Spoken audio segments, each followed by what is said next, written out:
can represent inheritances, meaning like family and old money, blood money, I call it. We're going to talk about the week of September 30th. Hello, hello, hello. Welcome, everyone. This is G, the end of September. So this takes us into October. And we take a look at what sort of energetic weather we're going to be in for this week. And heads up, if you don't know, there's an eclipse this week. So we'll mention it, but there is a separate video already out for the eclipse. I will put the link down below. Maybe I'll put a thumbnail here or there, wherever it is I'm going to put it, so that you can take a look at it to spend more time to understand where it happens in your chart and what it means. Okay, so we'll touch on that shortly in this video, but then we'll talk about the rest of the week. Venus and Mercury drawn out because it's a Venus and Mercury kind of week. So that right there, when we back that up and think about that, think, you can point to Mercury when someone says the word think. Yeah. And if I'm talking to you, that's also Mercury. If I'm learning, that's also Mercury. It's the details, the minutia. You know, like when you got to study for a test, you're looking over dates. You're looking at, sometimes it's history. Sometimes, it just depends what the topic is. You got to get the story straight. You got to understand, how they got this to the solution, whatever that is, right? How do we get to the conclusion, the buildup of the story?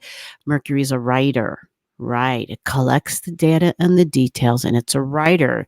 It's known as the scribe in astrology. So sometimes we connect Mercury, I was going to say Hercules, Mercury to Hermes. And Hermes would be a higher octave of Mercury energy, because Mercury is more about, I'm in school and I'm learning, but I can be delivering and sharing information, social media, sharing information, communications, phone calls, snail mails, emails. I got to get a postcard and drop it in the mail. It is travel, but it's local travel. And it is business and merchants and markets. It's all of that. It's your local community, your next door neighbors, your housemates, your peers, right?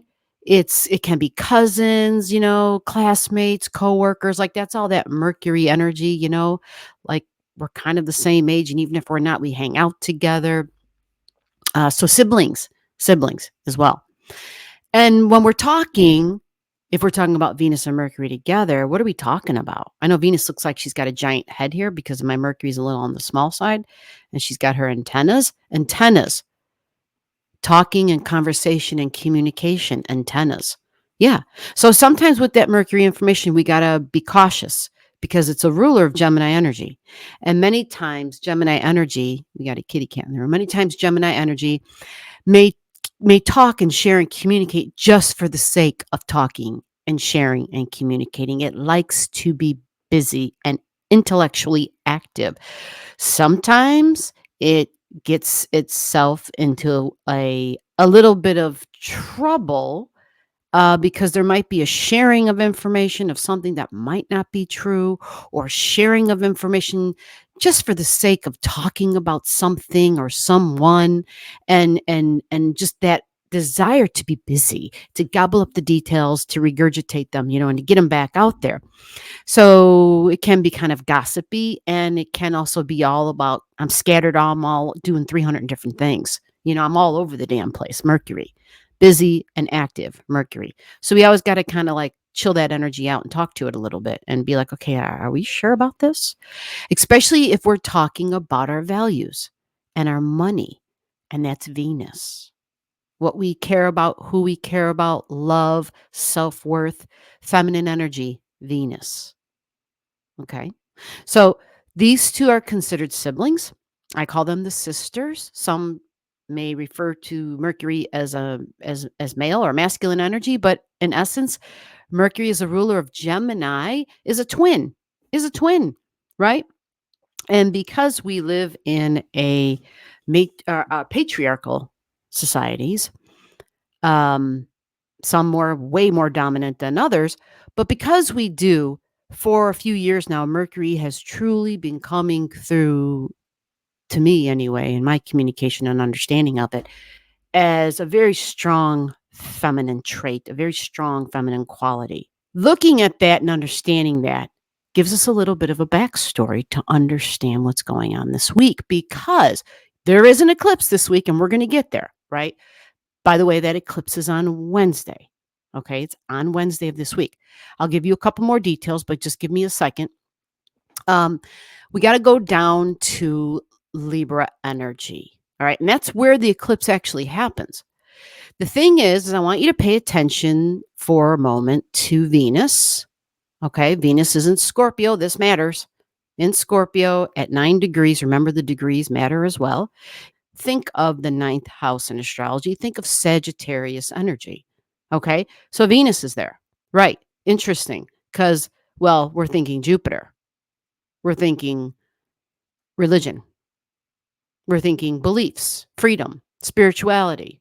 We're thinking Supreme Court justices, the judicial system. Yeah. We're thinking of judgments, right? Constitutional stuff. We think of the Supreme Court even. Yep. And Venus, feminine energy. Scorpio, our shared values. Hello, Zoe. Dinner is in a little bit, so give me a moment. This is the backdrop. This is what Venus cares about. You remember that Venus and that Mercury I showed you up front? For this week, because Venus isn't a real fast mover, but knowing where Venus is about what I care about, what I love, my values. And right now it's in our shared values. So the communication and the thinking is important. Now, before we get to the eclipse, I wanted you to see right at the beginning of this week, there is a window, a special window of time. This cat's like, what the hell are you talking about? There's a special window of time.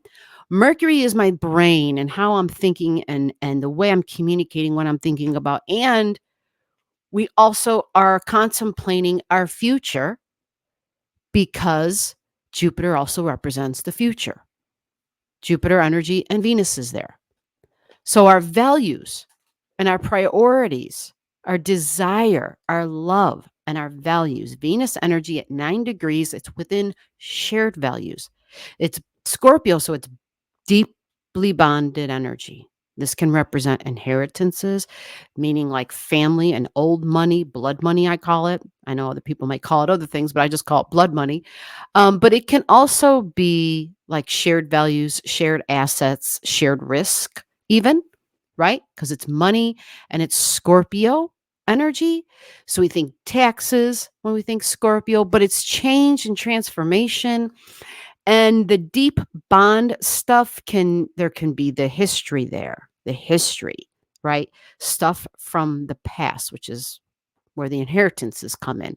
But there can also be wounds and trauma from the past as well. Venus is feminine energy. Now, Venus doesn't do real good in Scorpio. This is a sign of her weakness, right? Because her strength would be Taurus. That's what she rules. But her sister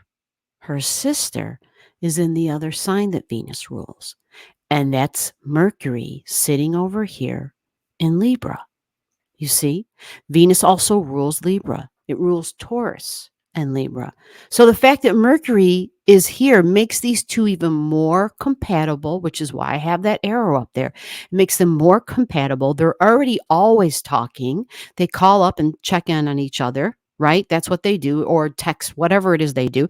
They're always checking in with each other because they don't make a decision or a choice, Mercury, without talking to each other first. It's based on my values, my priorities, especially about my future and our shared assets.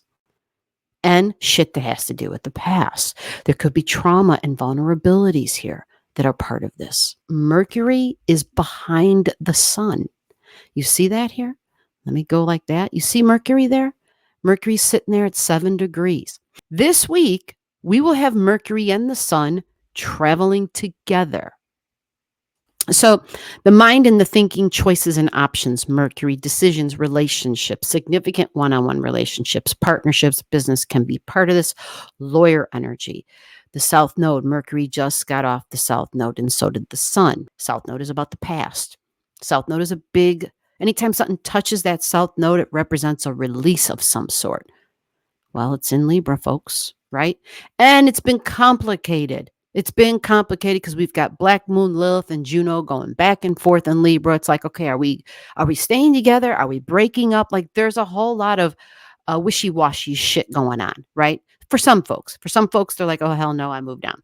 I've been there, done that. I'm done. We're moving on. So Mercury, the thoughts and the mind, and Sun, authority figure, can be the boss, can be dad, can be somebody you look up to, maybe someone you would normally go to for advice. They're together at the same degree. So being together at the same degree, the sun literally gives Mercury some power here. It gives it some power.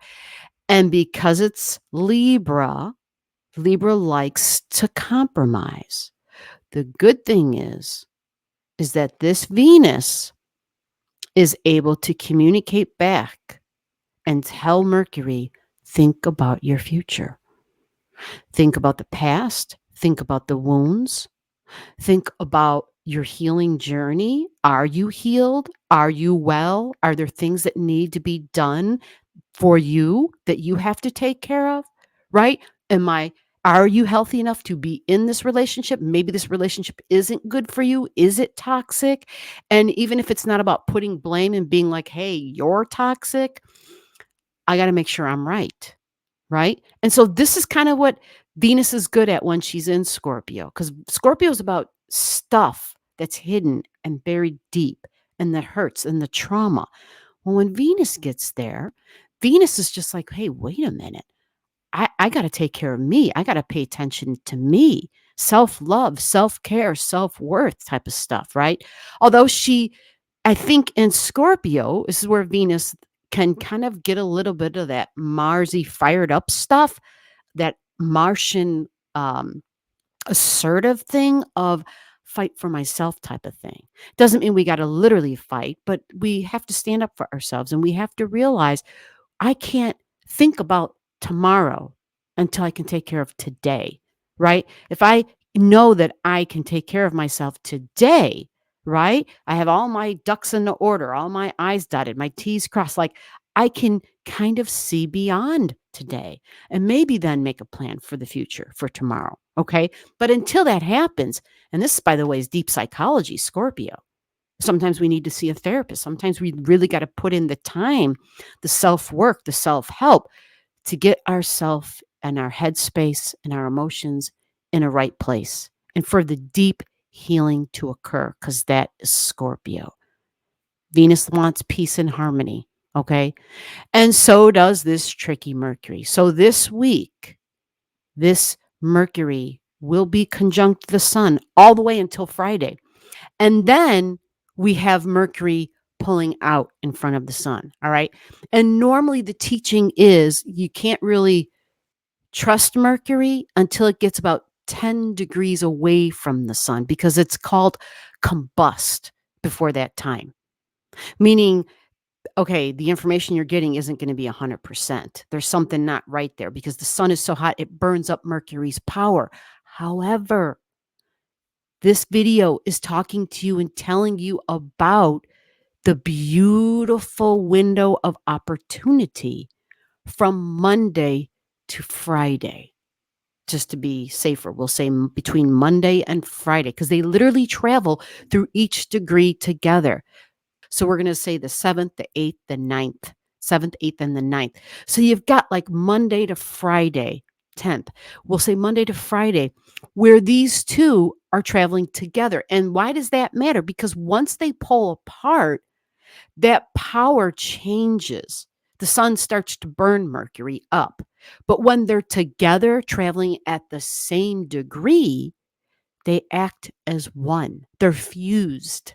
You follow Mercury and the sun are literally like one. They function as one, believe it or not.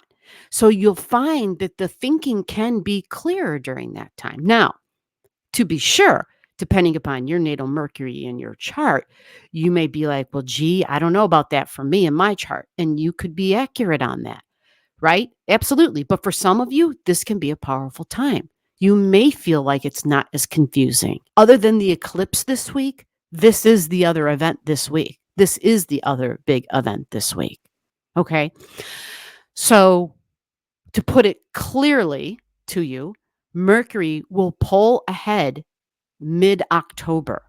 Mercury will be more than 10 degrees away mid-October, okay? Like October 16th. So, whatever kind of a partnership this is, if it's a new one, because it's at a degree where it's all about exciting and different and new, it might not be something that's lasting. And that's personal and professional, just so we're clear. On Wednesday, that's when we have the eclipse. All right, we are having an eclipse in Libra at 10 degrees. All right, and so that would be kind of like that blue arrow that I have right there.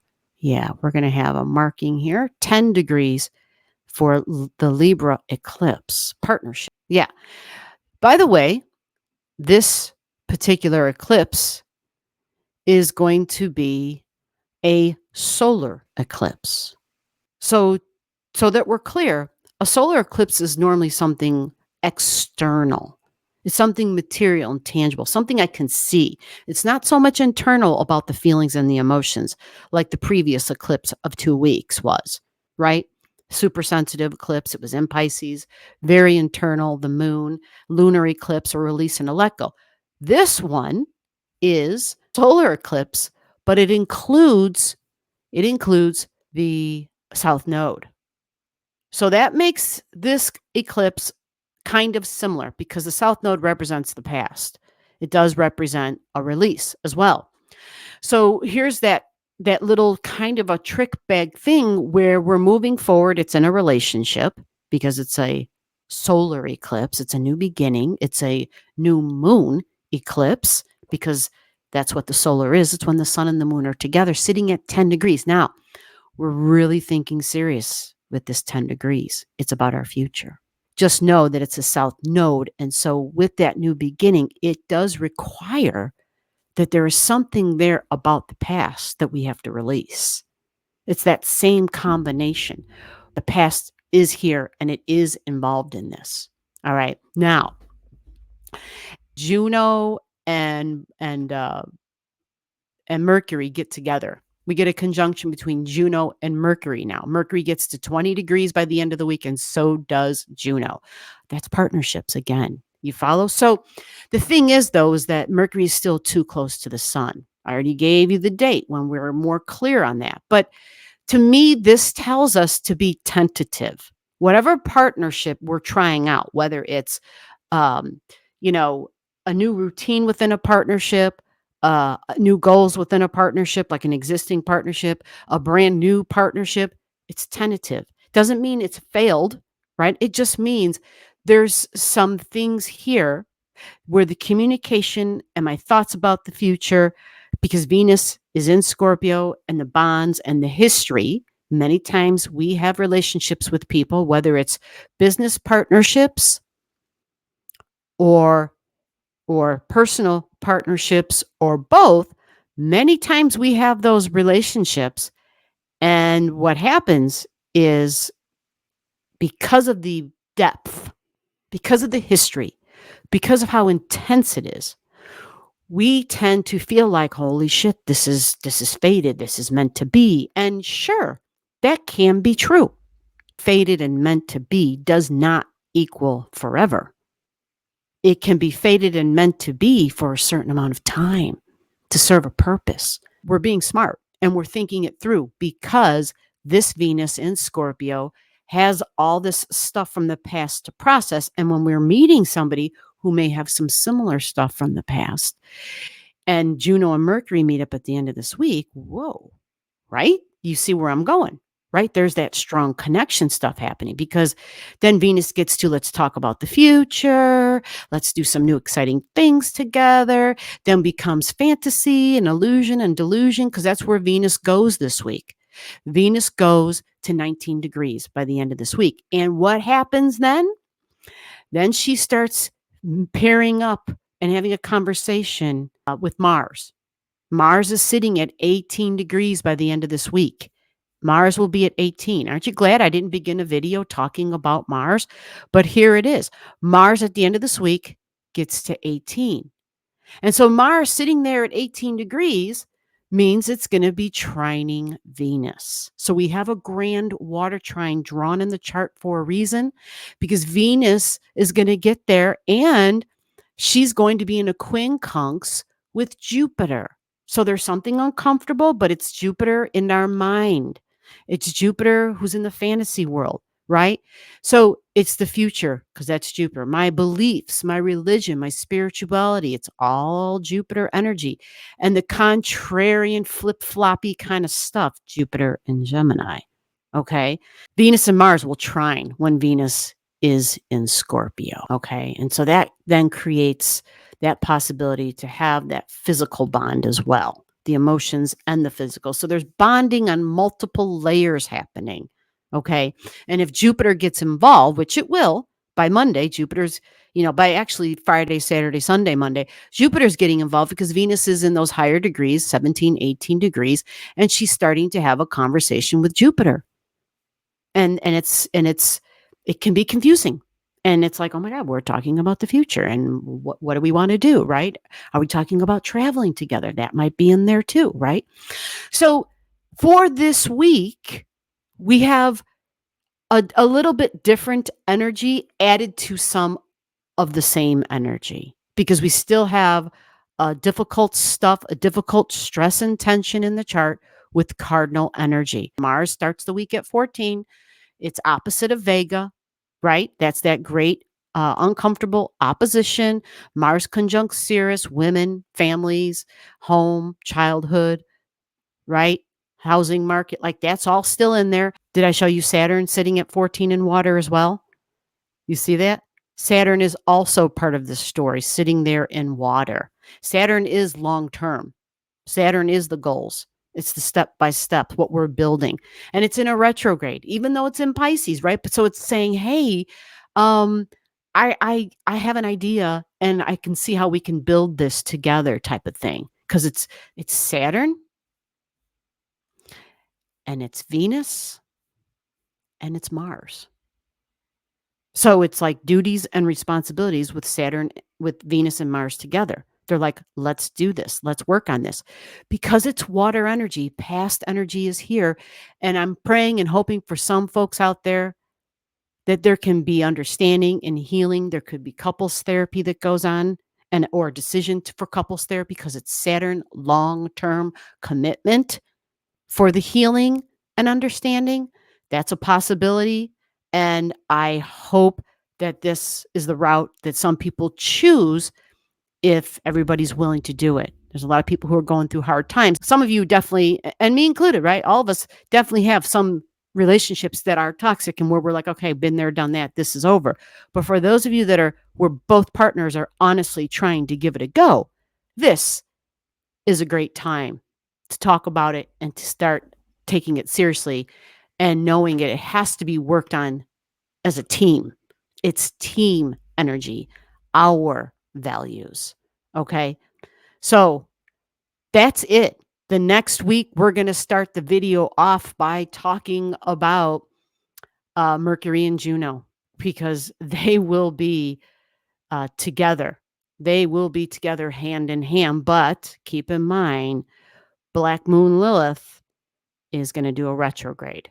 Okay, so that's kind of what we'll be discussing next week, because it is Black Moon Lilith doing a retrograde in Libra. Kind of put a monkey wrench into things because it's Mercury in Libra. So that's it. Hope you enjoyed this. Go check out the eclipse video so you better understand what's going on in your life and where it's happening in your chart. If you don't have a chart, what are you waiting for?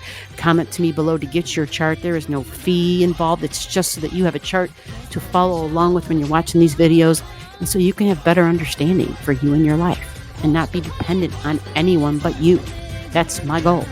All right, we're done. Thanks for your time, and I will see you in the next video. Bye-bye.